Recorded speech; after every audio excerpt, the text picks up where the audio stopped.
Mulheres de Esperança. Olá, Sónia. Olá, querida ouvinte. Que bom estarmos juntas novamente. Tenho uma pergunta para te fazer. O que estás a achar desta nova série sobre o casamento? Estamos a abordar os principais elementos de construção de um casamento. E quem me dera ter ouvido estes programas há uns anos atrás. Olá Inês, olá amiga que estás desse lado a ouvir-nos. Olha, eu que já tenho 20 anos de uma vida conjugal feliz, estou a aprender imenso com esta série. Esse é o segredo para o sucesso de tudo na vida, estarmos sempre prontos a aprender. E por falar nisso, tens estado atento ao nosso Instagram, RTM Mulheres de Esperança? Todos os dias há algo novo que podemos aprender e através do qual somos profundamente inspiradas. E hoje também vamos trazer inspiração à tua vida. Se és uma mulher casada, prepara-te. Se ainda não és, vais ficar inspirada em vir a ser. Já abordámos tantos assuntos relacionados com o casamento. O que é que achas que é imprescindível falar? Aquela parte boa e deliciosa da vida conjugal. Algum palpite? Eu acho que sei. Intimidade, será? Exatamente. Um fator imprescindível na construção de um casamento saudável. Mas, caríssimas ouvintes, intimidade é muito mais que a relação física ou sexual, sabiam? Hoje vamos afinar o teu olhar para a intimidade em casal e acreditamos que vai fazer a diferença. Permanece desse lado porque vai valer a pena. Mulheres de Esperança no digital. Spotify, Google Podcast, YouTube e TWR 360. Encontra esperança hoje. Primeiramente precisamos perceber o que é intimidade. Baumeister e Bratislavski, dois psicólogos que se dedicaram ao estudo das emoções e das relações românticas, apresentam a intimidade como uma construção que envolve diferentes elementos.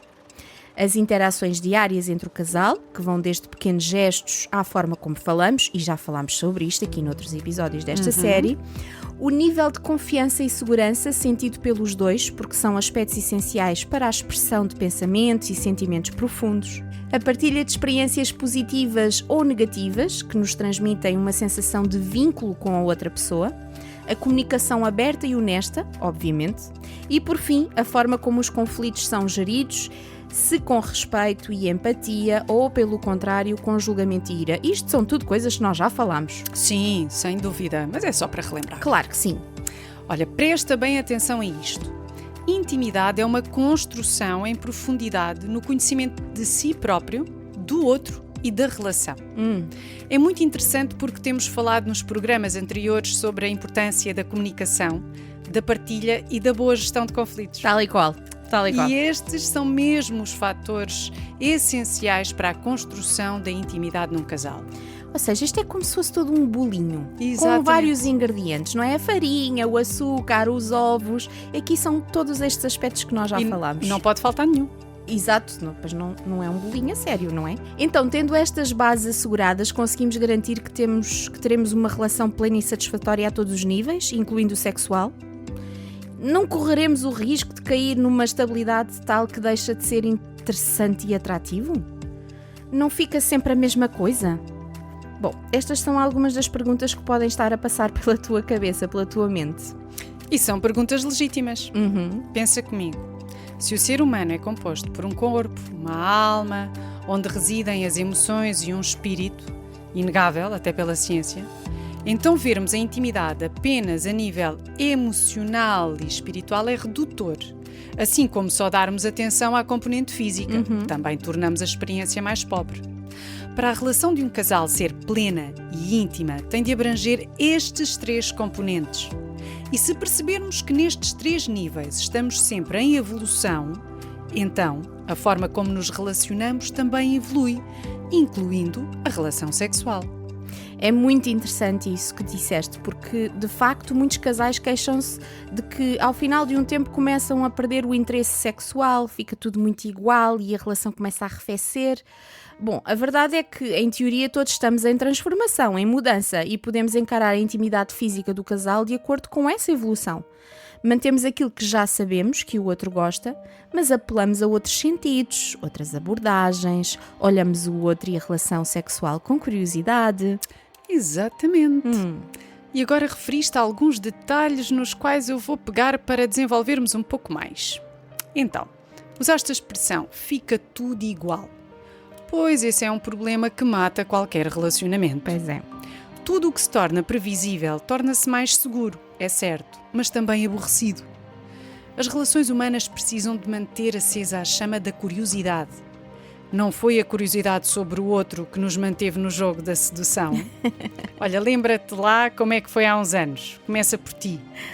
Traz coisas novas à tua vida pessoal, adquire novos interesses, aprende algo novo, desafia-te, mantém-te interessada ou interessado pela vida e mantém-te alguém interessante também. Depois faz o mesmo com a tua relação. Faz uma escapadinha a dois, prepara um jantar diferente e volta a brincar ao jogo da sedução, arranja-te, surpreende. Concorda 100%, Inês. Há até um estudo da Universidade de Lisboa que identificou que nas relações onde as pessoas mantiveram a sua vida pessoal em crescimento, também o desejo sexual se manteve mais ativo. Quando a nossa filha era bebê, o cansaço e a rotina fizeram-nos passar por um tempo de arrefecimento, que é normal, mas deram-nos esse mesmo conselho e fez muita diferença. Pois, imagino. Olha, e ainda bem que tinhas pessoas do teu lado para te darem bons conselhos. Isso é muito importante. Entretanto, para não me esquecer, há pouco também falaste em apelar a outros sentidos. Certo. Isto é muito importante. Afinal, o cérebro é o maior órgão sexual. É mesmo verdade. Dele saem todas as ordens voluntárias e involuntárias para o nosso corpo. E é ele que processa os estímulos que recebemos de toda e qualquer parte do corpo. Então, cria no cérebro do teu companheiro novas conexões mentais com o prazer. Estimula diferentes zonas da pele, usa diferentes texturas, sons, temperaturas. Olha, uma coisa interessante que é manter o contacto físico quando estamos próximos. Pôr a mão no ombro, pôr a mão na perna quando vamos, por exemplo, no carro.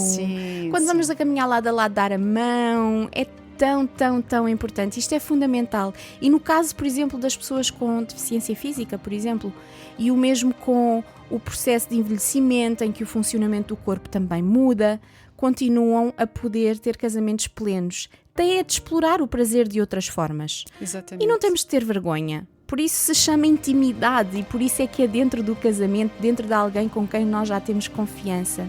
E é por causa da grande vulnerabilidade em que nos coloca e a confiança que requer que o sexo foi estabelecido por Deus para existir dentro do casamento. RTM Mulheres de Esperança. Conteúdo áudio, dicas de vida, motivos de oração e crescimento pessoal. Encontra esperança hoje. Bem-vinda de volta. Hoje estamos a falar de intimidade no casamento. A intimidade é resultado da confiança e segurança que ambos sentem. Constrói-se com conversas sinceras e profundas, com a partilha de experiências de vida, com uma boa comunicação onde o outro se sente aceite e valorizado e evolui para uma comunicação mais profunda ainda. A dança em que duas pessoas se unem numa só através da relação sexual. Tão bonito, Inês! É um diálogo, por vezes sem palavras, onde nos expomos no sentido de dar aquilo que temos de mais íntimo. É uma dança onde cada um se entrega ao outro sem medos, sem receios, pleno e autêntico, certo de que é completamente aceite. Cada um com o foco em dar, em ser para o outro, aprimoram a sua sensibilidade. O saber escutar e decifrar de cada tensão muscular, de cada olhar, da respiração. A intimidade num casal é um ato belo de entrega que promove um prazer imenso e fortalece de grande maneira a relação entre ambos. Podemos até dizer que na relação sexual é renovada a aliança do casamento. Muito bem. Acreditamos que Deus criou tudo o que existe no céu e na terra, o que se vê e o que não se vê. E o sexo não é errado desde que sejam respeitados os seus princípios. E que princípios são esses? Também estou curiosa. Então vamos lá. Primeiro, o sexo é uma relação de elevada profundidade. Por isso foi estabelecido para a aliança do casamento, em que os dois se tornam uma só carne. A sexualidade é um presente de Deus para o casamento. Segundo, é uma entrega mútua e não uma busca egoísta pelo prazer, como podemos ler na primeira carta de Paulo aos Coríntios. O que é casado preocupa-se com as coisas do mundo e em como agradar à sua mulher. A mulher casada preocupa-se com as coisas do mundo e em como agradar ao seu marido. Terceiro, tudo o que fazemos devemos fazer de forma a glorificar a Deus. A Bíblia é clara em relação a algumas práticas, como entregarem-se às paixões com pessoas do mesmo sexo, a práticas com animais, o vício do prazer sexual. Pensa comigo. As ideias que tens sobre sexo derivam da construção que Deus estabeleceu e que aqui falamos, ou foi construída através da influência de filmes, tendências modernas, pornografia? Pensa nisso. 4. Os limites são estabelecidos pelos dois. Na Bíblia vemos como Deus obriga a que seja tudo decidido de comum acordo.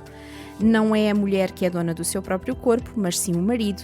De igual modo, não é o marido que é dono do seu próprio corpo, mas sim a mulher. Não existe um casamento saudável sem uma sexualidade saudável. Querida amiga, se hoje percebeste que viveste com algumas ideias sobre intimidade que eram redutoras, pois só viam o teu benefício e a relação meramente física, quero dizer-te que não há vergonha nisso. Pede perdão. Jesus está sempre pronto a perdoar e a alinhar a tua vida com as suas incríveis bênçãos. E se hoje percebeste que há muito mais a desenvolver na intimidade da tua vida conjugal, anima-te! Este é um caminho que se percorre a dois, por isso começa por surpreender o teu marido e depois conversem sobre a importância de investirem tempo em vocês. Nunca é tarde para recomeçar. Deus ama as famílias e formou-nos assim, sensíveis e apaixonados para vivermos essa paixão de forma plena. Que Deus te abençoe e encontre a esperança hoje.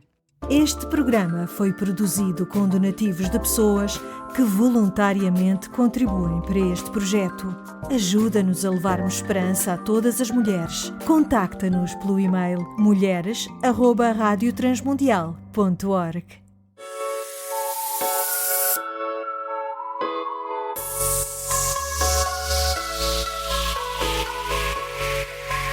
Mulheres de Esperança. Uma produção RTM Portugal.